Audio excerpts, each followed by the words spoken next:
as you would have heard over recent months, that the entertainment industry has been absolutely devastated, which leaves people like Brendan Scott, who is so well known around Melbourne and around Victoria, looking for ways to try and find a platform to entertain people. Brendan, good evening to you.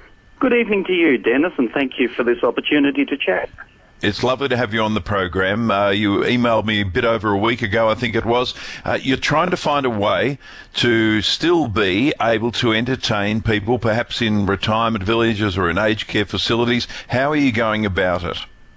Well, you're quite right, Dennis, and how it started was a few weeks ago. I got a call out of the blue from an aged care facility asking me if this is something that I could do. Could you do a concert? We want to beam it in onto the big screen and bring our people out and have a concert. Now, this is a place that I had visited previously, so I was familiar with the people and they were familiar with me, and it worked a treat. And the lovely thing about it was that they could see me, I could see them. It was virtually just like being there.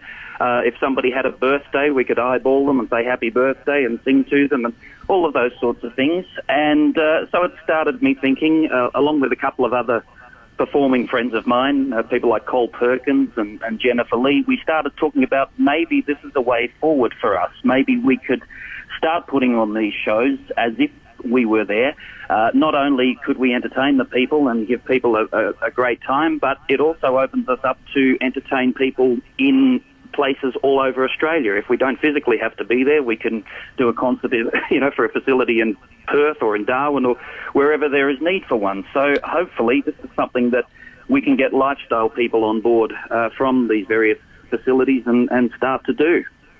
Brendan, it's something that all performers who perhaps, for whatever market that they appeal to, everyone has started to think way beyond what they used to think, because suddenly there are all these restrictions on what you can do, but there are also some opportunities. There are opportunities, and I think, to use a term that I think we've all become a bit sick of, but I think it's going to become the new normal.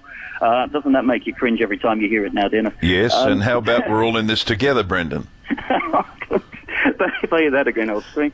But no, you're quite right. It is something that, and it's also something that not only can we restrict to aged care facilities or indeed retirement villages, and there's a distinct difference between the two.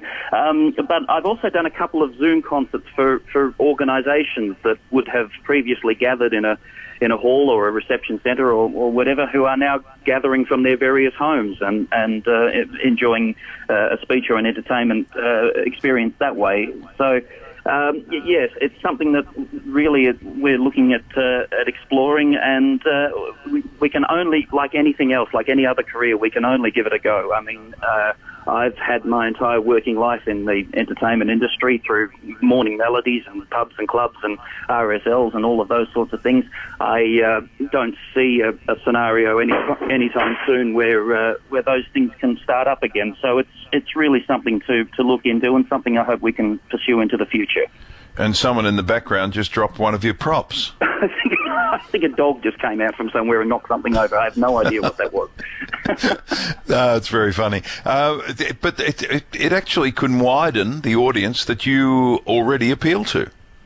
Well, I'm hoping so. And as I say, perhaps launch us into other states and into areas that we haven't been through before. I mean, I've been fortunate enough to have been reasonably well known in the Melbourne area, and 3AW in the past has had a lot to do with that.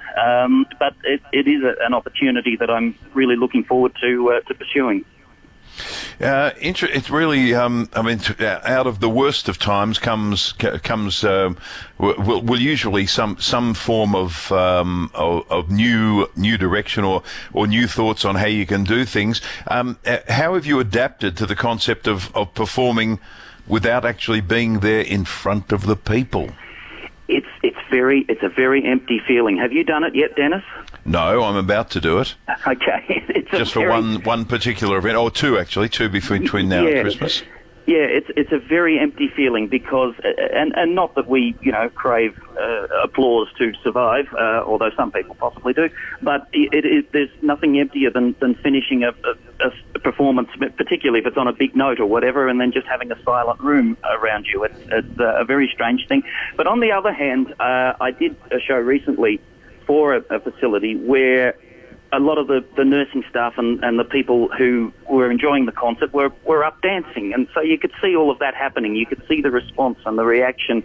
And the other thing about particularly aged care facilities is that music is a great stimulant. Yes. And I'm sure you've experienced this too, where I've been to places where a lady perhaps or a man have not moved barely in a matter of months, but throughout the whole time that the concert's on, they're even just tapping a little finger on a table or something like that, and that is something really special too. The smallest of responses in some of those cases can be so rewarding. Well, the other thing is, Brendan, when you finish a song on that big note, it doesn't mean that the people who are in that venue aren't applauding. Well, that's right, and exactly, because you generally can't hear what's going on at the other end, and you're quite right. Mind you, I've been in some rooms, Dennis, where I've finished on a big note and felt that same empty feeling. I don't know about you. No, never. No, never. I'm sure you haven't. Oh, I can assure you I have. In fact, if Rodney Vincent is listening right now, he'd remember when he and I worked at the Berrigan Bowls Club in southern New South Wales, and there were more people pretty well on stage than there were in the audience. That was exciting. We've all done shows like that, no doubt. I can remember very fondly the very large theatre. I don't remember the name of it. The very large theatre in Ballarat, where you and I did a show many years ago. Yes. The Majesty's Theatre, and that was on the other end of the scale. That was just a grand event and a wonderful time. I remember a John Farnham in a slight lull in his career, working a pub in Geelong, playing to about 80 people. It had pylons in the middle of the room where people couldn't see him even if they were in the best seats. And of course, there he went to become probably our most successful singer of all time. Now, Brendan, Yep. This is really important. Where can people find out more about the platform that you're now pursuing? Yeah, go directly to my website, which is www.brendanscott.com.au, and all of my contact information is there. And I look forward to speaking, as I say, particularly with lifestyle coordinators, but really any organisation who wants to put something together and who wants some entertainment as part of their event. I'd love to be part of it. Well, you're being heard right through regional Victoria and up into southern New South Wales. Brendan Scott, that's Brendan, normal spelling, Scott with a double T.com.au. Brendan, we're going to play one of your great songs, but thank you for coming on the program. And beyond all this, of course, you'll go on to get back out there in front of audiences and love doing it. I appreciate your time, Dennis, and hi to everybody, and thank you so much for having me.